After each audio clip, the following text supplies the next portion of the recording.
Նախանշված ժամին հրթիռը հրետանային ստորաբաժանումը մեկնարկում են համալիր պարապմունքները։ Զինծառայողները ամրապնդում են շանթ համազարգային կրակի ռեակտիվ համալիրների կիրառման փորձառությունը, ներդաշնակում են փոխգործակցությունը, կատարելագործում մասնագիտական հմտությունները։ Առնվազն շաբաթը մի անգամ դաշտային պարապմունքներ անցակացվում, երբ որ անձնակազմը գտնվում է մշտական տեղակայման վայրում, իսկ ճամբարային հավաքների ժամանակ զորավարժադաշտերում դաշտային պարապմունքներ անցակացվում ամեն օր։ Մարտական հրաձգությամբ պարապմունքները եւ զորավարժությունները անձնակազմի մոտ բարձրացնում են բարոյական հատկանիշները, անձնակազմին ուսուցանում են ճիշտ կողմնորոշվել եւ ներդաշնակ խնդիր կատարելու։ Շանթ համազարգային կրակի ռեակտիվ համալիրն առանձնանում է իր մեծ խոցման հզորությամբ։ Հանրապետության հրապարակում զորահանդեսի ընթացքում հանրությանը ներկայացված համազարգային կրակի ռեակտիվ համալիրները տևական ժամանակ է, ինչ համալրել են Հայաստանի Հանրապետության բանակի զինանոցը։ Տեխնիկական բնութագրերով եւ ընձեռացնողություններով չեն զիջում առաջատար տարբեր երկրների բանակներում կիրառվող նմանաբնույթ զինտեխնիկաներին։ Շանթ համազարգի կրակի ռեակտիվ համակարգը կարողանում է սեղմ ժամկետներում մարտական աշխատանքի բերվել, կարողանում է իրականացնել բոլոր աշխատանքները ավտոմատ, կիսաավտոմատ եւ մեխանիկական միջոցներով։ Եվ իր ավտոմատ կառավարման համակարգը եւ իր հեռահարությունը գոյություն ունեցած մեր ՀԿՌՀ համալիրների համեմատ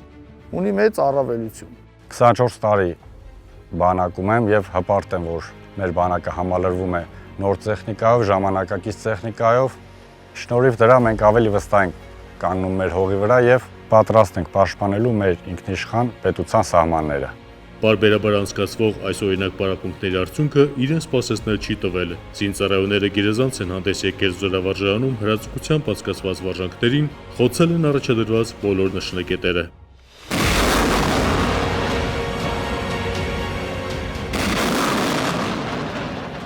Սպառազինության վրա հիմնականում ծառայում են մեր պայմանագրային զինծառայողները պաշտպան հայնած ծրագրով, որ այդ ծրագրի դերն ու նշանակությունը շատ կարևոր եմ համարում։ Զինծառայողին մեկ անգամ ուսուցանում ես մեկ ուսումնական փուլ, որը տևում է 4-ից 5 ամիս։ Եվ 4.5 տարի է զինծառայողը ծառայելով, տիրապետելով տեխնիկային, պատրաստելու խնդրի կատարման։ Զինտեխնիկան կիրառող պաշտպան հայրենյաց ծրագրի շահառուներից մեկն էլ Սարոս Սարիբեկյանն է։ Գերազանց տիրապետում է թե համազարգային կրակի ռեակտիվ համալիրների կիրառման կարգին, թե տեխնիկական բնութագրերին։ Հպարտ եմ, որ ծառայում եմ Հայաստանի Հանրապետության բանակում եւ հպարտ եմ, որ գործում եմ նման տեխնիկայի հետ ժամանակակից։ Տեխնիկան երթային վիճակից մարտի բերվելու համար պահանջվում է ընդամենը 4 րոպե, ինչը գերազանց արդյունք է։ Պայմանագրային զինծառայողն ասում է, երբեք չի մոռանա այն տպավորությունները, որ ստացել է զորահանդեսին մասնակցելիս։ Զորահանդեսից ստացա հիանալի տպավորություններ, հպարտ եմ, որ մեր հայրենակիցները տեսան մեզ, թե մեր տեխնիկաները, երբեք չեմ մոռանա հպարտությունը, որ տեսել եմ մարդկանց աչքերում, երբ զորահանդեսն էին դիտում։ Պատրաստ ենք ապացուցել, որ ամեն վայրկյան ամուր կանգնած ենք մեր հողի վրա, պաշտպանելու ենք մեր հայրենիքը։ Հրթիռը հրետանային զորամասում բոլորը քաջ գիտակցում եւ կարևորում են այս օրինակ համալիր պարապմունքների դերն ու նշանակությունը։ Պատրաստ են լավագույնս հանդես գալու նաեւ շաբաթներ անց մեկնարկող կիսամյակային քննություններին։ Այդ վստահությունը գալիս է նրանից, որ անձնակազմը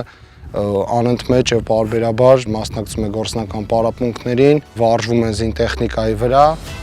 Համալիր պարապմունքի ավարտին մեկ անգամ եւս շեշտում են, իբրև Հայաստանի Հանրապետության բանակի զինվորականներ պարտավոր են լավագույնս տիրապետել ռազմական մասնագիտությանը, լինել ունակ եւ պատրաստակամ, պաշտպանելու մեր ինքնիշխան պետության սահմանները։ Անձնակազմը լիարժեք տիրապետում է զինվորական մեր նոր համալրված տեխնիկային եւ հարկ եղած դեպքում պատրաստ ենք պաշտպանելու մեր ինքնիշխան պետությունը։ Ներսես Սևանյան, Ռուբեն Մնացականյան, Զինուշ։